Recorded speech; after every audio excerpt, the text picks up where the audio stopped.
आपने तो श्री जी की सखिया है, जैसे ललिता, विशाखा, चंपक, चित्रा, तनु, विद्यारंग देवी, इंद्रलेखा और सखी सुदेवी, सकल यूथ हित सेवी।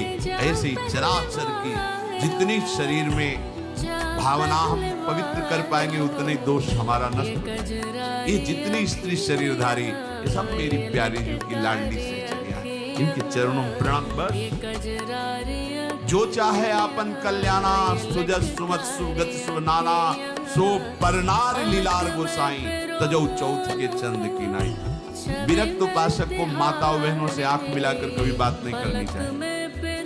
उनके मुख की तरफ आए, उनके चरणों की तरफ देखो, चाहे बच्ची हो, चाहे यौवन अवस्था, चाहे वृद्धावस्था की हो। विरक्त साधक को कभी एकांत में माताओं बहनों से संभाषण नहीं करना चाहिए, बीच में किसी को डाल। और दूसरा साधक हो खड़ा हो, नहीं बाहर निकलो, बाहर अगर बात ही करनी तो मैदान में करो खड़े होकर के। और क्या बात करनी है, हम भगवत प्राप्ति के मार्ग में चले, हमें क्या बात करनी है, बहुत सावधान रहना चाहिए। गृहस्थ धर्म के उपासक को यदि ब्याह हो गया है तो अपनी पत्नी से वो भी धर्मानुकूल, पशुवत व्यवहार नहीं। और पर स्त्री की तरफ तो दृष्टि ही ना करे भोग वृत्ति की, अगर की तो सारे सुकृत नष्ट हो जाएंगे, चाहे वो स्त्री शरीर चाहे वो पुरुष शरीर हो। इसलिए पर नारी पर पुरुष त्याग कर। पर ये सत्संग जिनके कानों में नहीं पहुंचता है, शास्त्र स्वाध्याय नहीं करते हैं, वो इसे मनोरंजन समझने लगे, इसे धर्म नहीं समझते, वो इसे मनोरंजन समझ। क्या इसमें बिगड़ जाता है? जो शास्त्र हैं उनका स्वाध्याय कभी करते नहीं।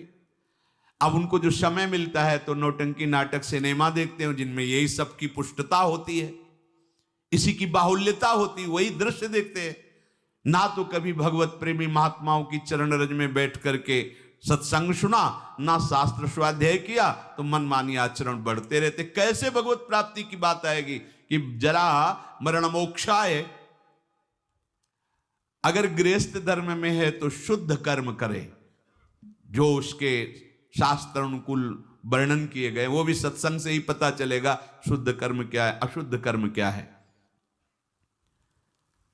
जो दूसरे के धर्म का नाश करता है, कुकर्म करता है, वो कभी साधन मार्ग पर कैसे चलने की सोच सकता है? अगर कहीं उनके अंदर थोड़ी श्रद्धा भी बनती है तो भूत प्रेत की पूजा करता, करता जो तामस व्यवहार, अंडे मांस शराब